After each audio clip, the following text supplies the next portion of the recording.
bright leaders from the Mount Kenya region. And today he's in problems. When Moses Kuria was Minister for Trade, he's the one who started the county aggregation and industrial parks. A brilliant idea. Since they removed him from there, that project is stuck.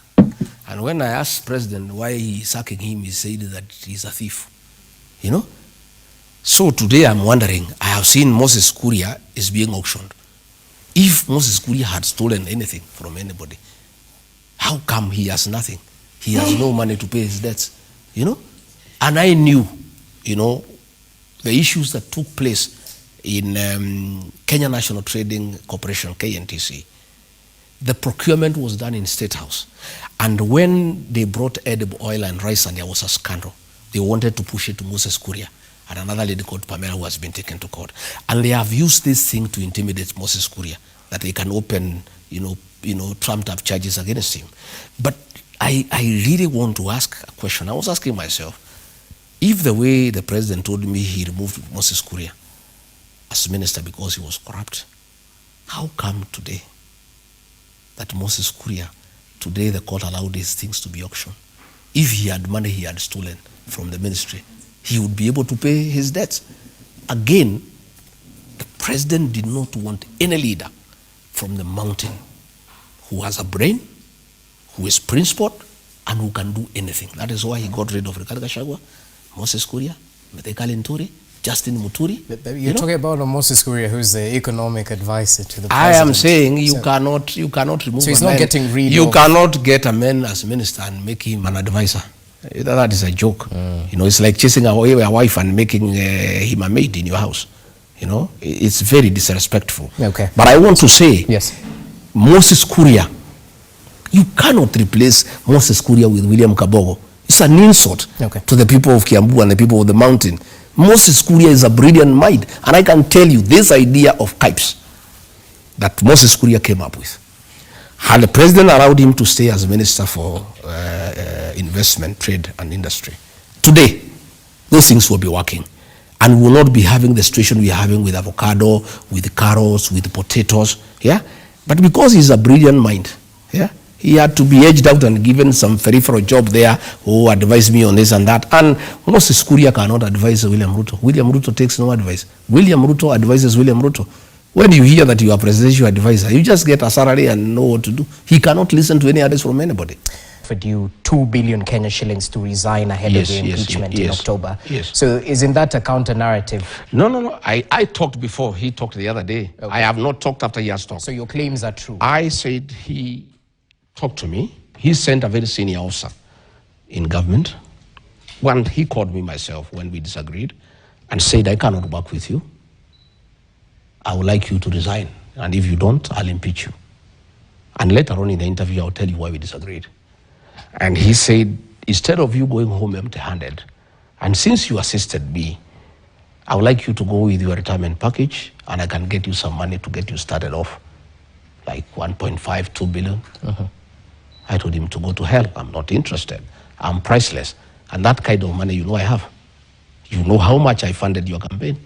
I am not a man to be given 2 billion shillings. You know what kind of money I am into.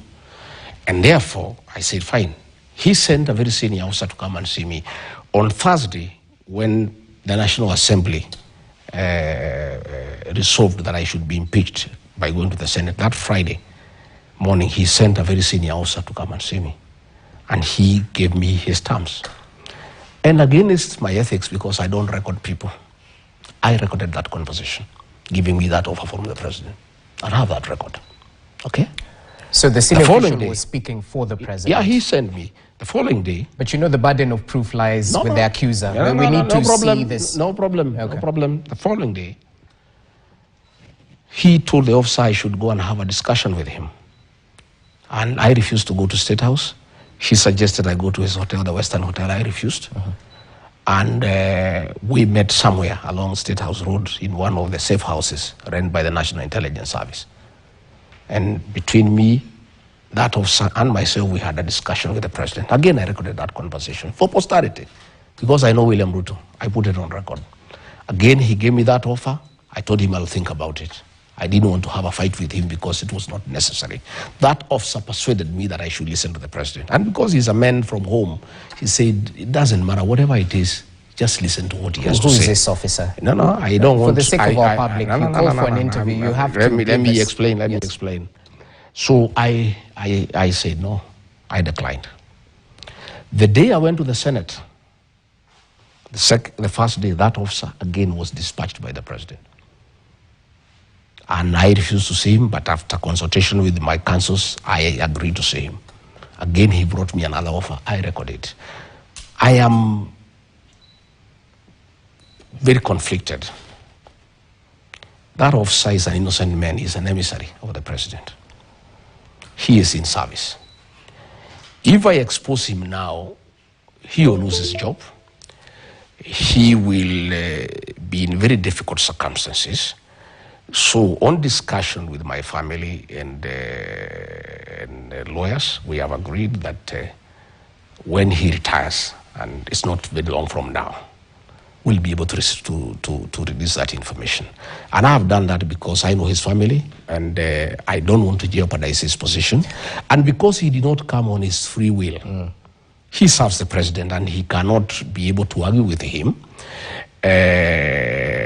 I'll have that information. It is ready, it's well stored, and I would like to tell these people not to try to come and raid here to get it. It's not here. I've stored it nicely. The mountain welcomed him, nobody disturbed him, nobody jeered him.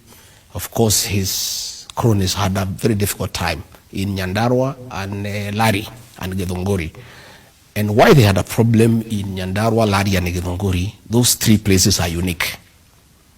Nyandarua is the home of the Mau Mau struggle. Lari is where we had the Lari massacre.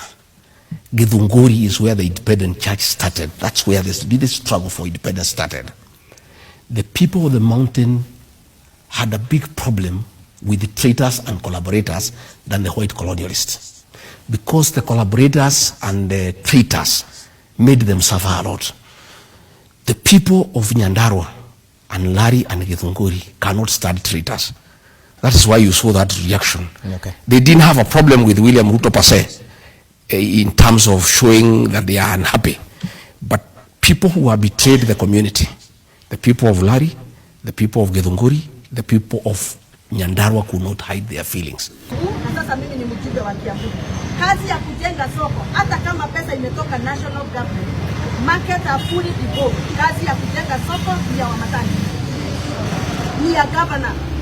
Kwa hivyo rais wakati anakuja hapa Githunguri ama anakuja kule Lari ama anaenda kule Thika, aache kuambia MPs wajenge soko. Aache kupatia MPs nguvu ya kujenga soko, sababu hiyo sio kazi ya MP. Hata kama pesa imetoka national government, kazi ya kujenga soko sio ya MP. Kwa hivyo rais kama angetaka amani Kiambu, angeita Wamatangi na aite ale Sing'ang'a wa Thika.